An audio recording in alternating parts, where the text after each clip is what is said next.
안녕하세요. 수원대학교 재테크의 이해를 수강하는 학생들. 자, 이번 시간은 제3주 9월 17일 3주차 마지막 3교시 수업입니다. 자, 우리 1교시, 2교시는 1교시에는 유통시장과 발행시장의 차이도 알아봤고, 그리고 유통시장의 기능도 살펴보고, 그리고 한국거래소가 어떻게 되어 있는가도 알아봤습니다. 그리고 상장의 의미도 알아봤고, 매매 제도도 알아봤고, 매매 거래 제도의 호가도 알아봤고, 그 다음에 호가의 종류도 알아보고, 매매 거래 제도 등등 쭉, 그 다음에 매매 거래 제도의 매매 체결 원칙도 알아보고, 그리고 매매 거래 제도에서 신용거래, 융자거래, 대주거래까지도 알아봤습니다. 그리고 마지막으로 시장관리 제도로서 가격폭 제한이 플러스 마이너스 30%라는 것도 살펴보았습니다. 그리고 관리 종목이 뭐고 시장 감시 종목이 뭔가도 알아보았습니다.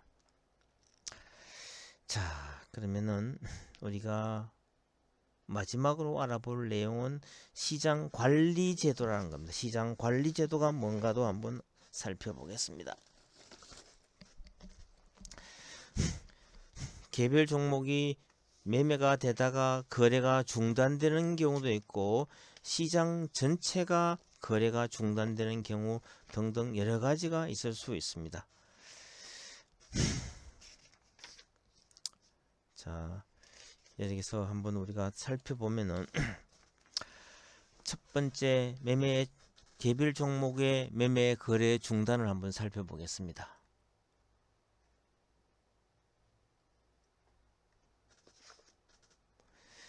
매매 거래가 폭주하여 신속하게 매매 거래를 성립시킬 수 없는 경우에는 매매 중 또는 매매 개시 전에 풍문 등과 관련하여 주가 및 거래량이 급변하거나 예상되는 경우에는 개별 종목을 거래 중단을 시키기도 합니다.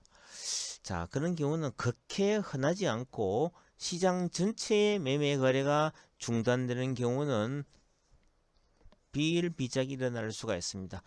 여기에는 매매 거래 중단에는 두 가지 시스템이 있습니다. 서킷 브레이크라는 시스템하고 사이드카라는 시스템이 두 가지가 있는데 그 차이는 뭔가를 한번 살펴보겠습니다.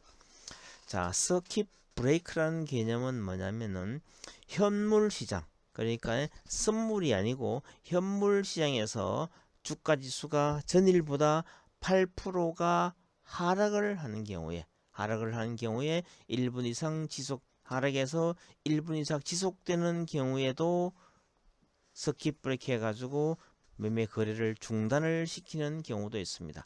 급격한 가격 변동이 발생했을 때 시장 충격을 완화하기 위해서 매매 거래를 중단시키는 경우를 얘기합니다. 이런 경우 우리가 서킷 브레이크라는 것은 주가 지수, 그러니까 현물 시장이라면은 주식이 실제로 사고 팔고 하는 것을 현물 시장이라고 하면은 그 주식을 언더라이팅해서 만들어진 파생 상품인 선물 시장 경우에는 또 다릅니다.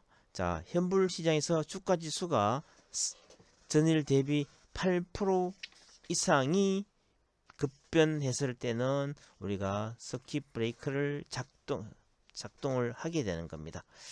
자, 그러면 이런 경우에 보통 한 20분 정도 브레이크를 시키고 그 다음에 20분 경과 후에는 10분간 호가를 접수해서 단일가로 체결하고 그 다음부터는 접속 매매로 전환을 하는 겁니다. 자, 서킷 브레이크라는 개념은 현물 시장, 그러니까 주가 지수가 전일 대비 8%가 하락되는 순간에는 그 8%에서 1분 이상 지속되는 경우에는 서킷 브레이크에서 시장 전체의 매매 거래를 중단을 시키는 것을 우리가 서킷 브레이크라는 표현을 쓴다. 그 내용도 알고 있으면 좋고, 자, 그런데 선물 시장이 현물 시장에 미칠 수 있는 영향을 최소화하기 위해서 프로그램 매매 효과의 효력에 대한 일시 정지 제도가 있는데, 이거는 뭐냐면 사이드카라는 표현을 씁니다. 사이드카.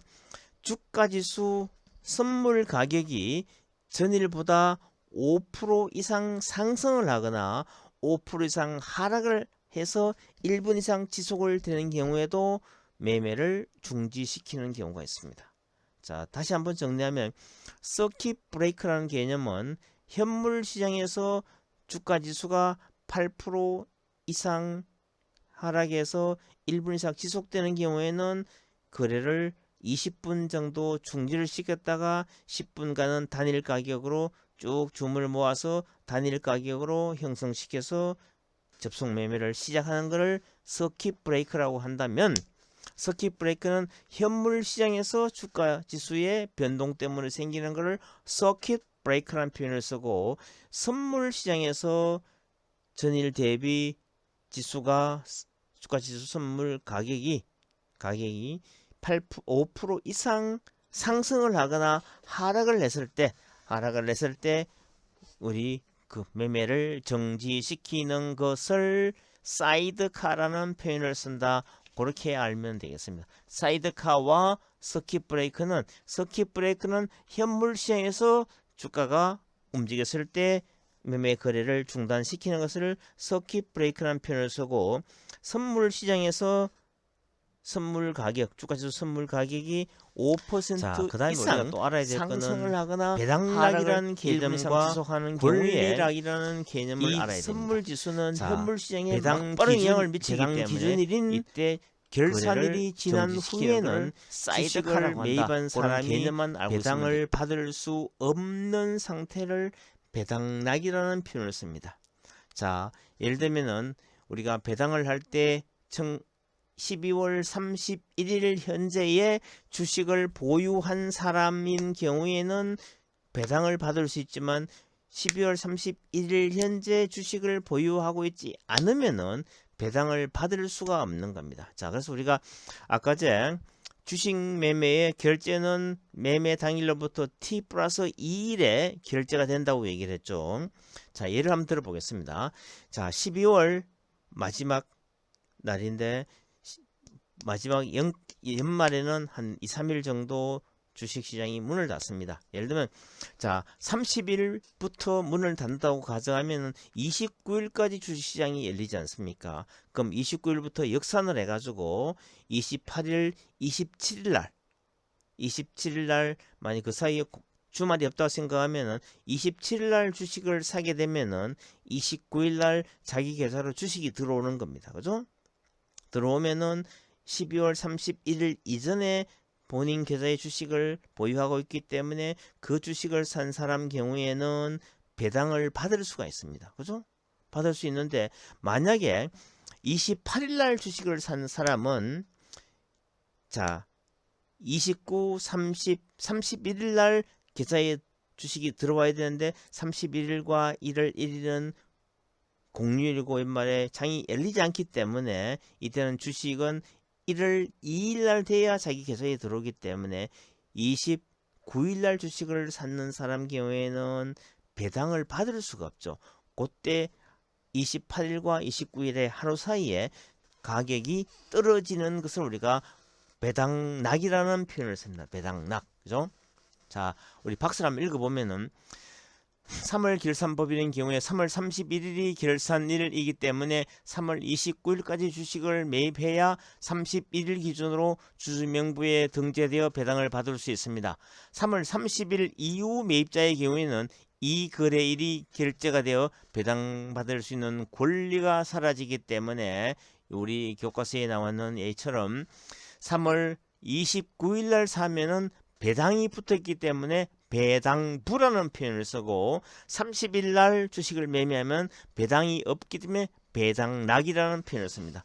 배당부는 배당을 받을 수 있는 권리가 붙어있는 것을 배당부라는 표현을 쓰고 배당을 받을 수 있는 권리가 없어지는 것을 배당락이라는 표현을 쓴다. 이해할 수 있죠?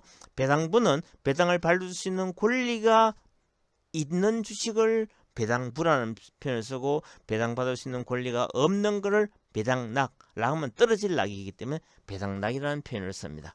자, 그러면 권리락도 마찬가지입니다. 권리락도 매달 며칠 현재의 주식을 보유한 사람에게 유무상증자를 실시할 경우에, 실시한다고 가정했을 때는 구주식에 포함되어 있는 신주 인수권 또는 무상 교부를 받을 수 있는 권리가 부여되지 않는 상태를 권리락이라는 표현을 쓰고, 그 권리를 받을 수 있는 주식을 권리부라는 표현을 씁니다. 권리부와 권리락이라는 개념을 여러분들 그렇게 이해를 해주면 좋겠습니다. 권리부, 권리락, 그리고 배당락, 배당부. 배당락이나 권리락은 배당도 받을 수 있는 권리도 없고, 권리락은 그 유상증자를 받을 수 있는 권리가 없어집니다. 유무상증자를 받을 수 있는 권리가 없는 것을 권리락이라는 표현을 쓰고, 배당을 받을 수 있는 것을 배당부, 그리고 유무상증자를 받을 수 있는 권리가 붙어 있는 것을 권리부라는 표현을 씁니다. 그렇게 이해하면 됩니다. 자, 그 다음에 이제 우리 공시제도와 불공정 거래에 대한 제한을 한번 보겠습니다. 상장법인이 기업 내용을 투자자 및 이해관계자들에게 공개해서 당해 기업의 주가가 공정하게 형성되고 거래가 원활하게 이루어질 수 있도록 하는 제도가 바로 공시제도가 되는 겁니다. 자, 공시의 유형은, 자율공시는 상장기업이 투자자의 투자 판단에 중대한 영향을 미칠 수 있는 사항을 한국거래소에 자진해서 신고하는 경우를 얘기합니다. 자, 그 다음에 두 번째는 자율공시가 아니고 조회공시입니다. 조회공시. 타이핑이 에러입니다. 자, 한국거래소가 상장법인의 기업 내용 확인을 위해서 공시하도록 요구하는 겁니다. 요구하는 거. 이거는 자율공시가 아니고 조회공시의 타이핑의 에러입니다. 거래소가 뭐뭐를 이렇게 공시하라고 요구하는 겁니다.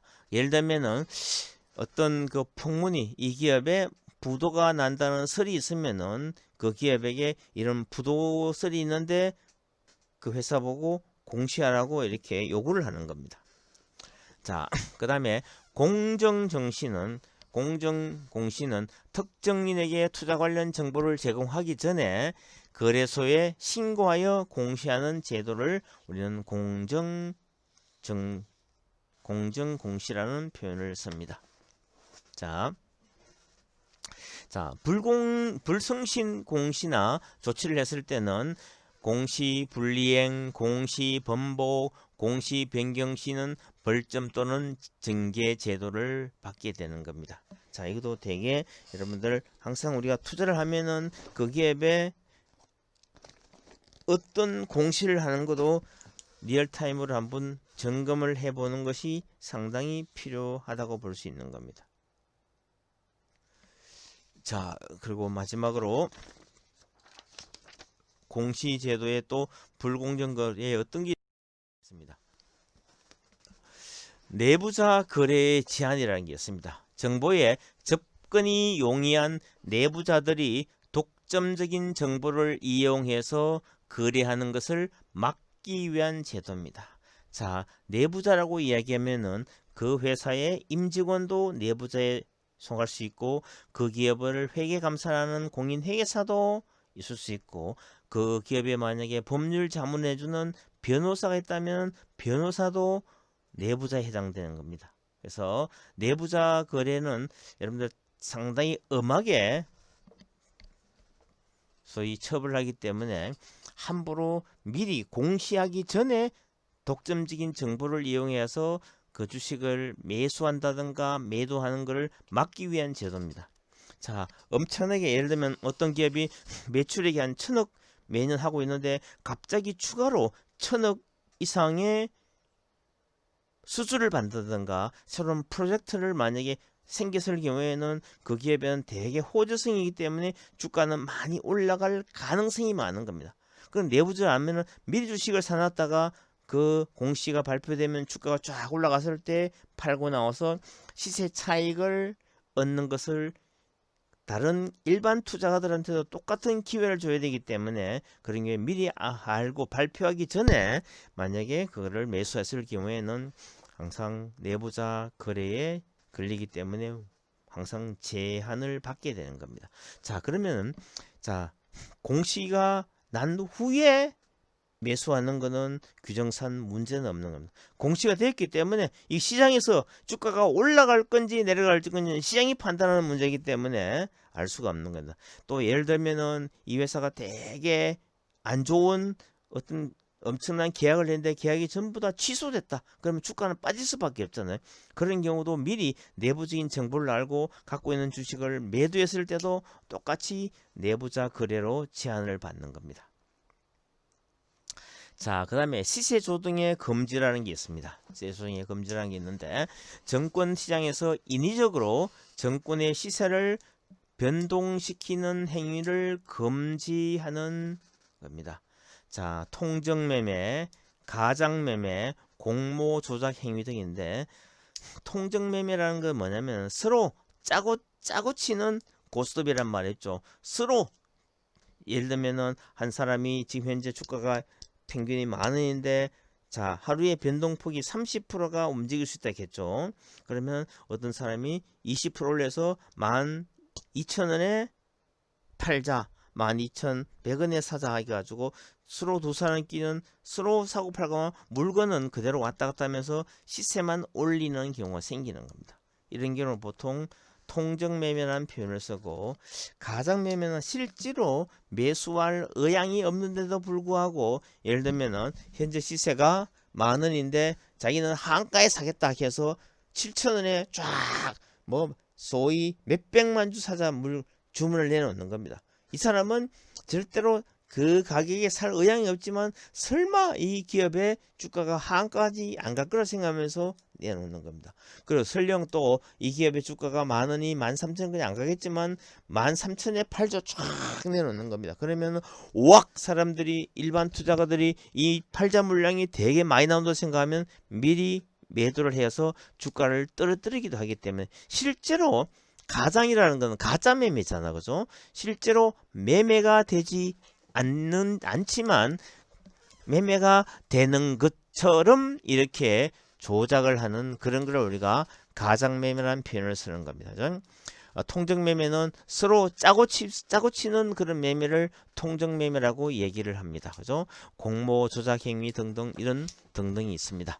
자, 이런 거는 상당히 조심을 해야 됩니다. 지금은 많은 애널리스트의 리포트 등등이 리얼타임으로 소위 인터넷으로 또는 공시사항으로 우리가 전달되지만 인터넷이 활발하게 되기 전에는 애널리스트들의 리포트가 인쇄소에서 프린트 돼 가지고 투자가들한테 배포가 되는 겁니다. 그래서 미국에서는 어떤 것도 처벌을 받느냐면은 어느 애널리스트가 그 기업에 분석했는 책자를 인쇄를 하기 위해서 인쇄소에 있는 직원이 인쇄하면서 미리 봤죠. 그런 경우에도 그 정보를 미리 보고 주식을 매매하는 것은 내부자 거래로 처벌을 받았는 경우가 있는 겁니다. 그래서 일단 내부자 거래는 어떻게 보면 상당히 참 범죄에 속할 수 있기 때문에 페어한 게임이 아니잖아요. 이런 것도 여러분들이 있다는 사실을 아시고 여러분들이 소액을 갖고 뭐 10만원, 20만원, 100만원 소액 갖고 투자하는 것은 그런 정보를 여러분들이 접하기가 쉽지 않기 때문에 그러면 어떻게 할 것인가요? 그죠?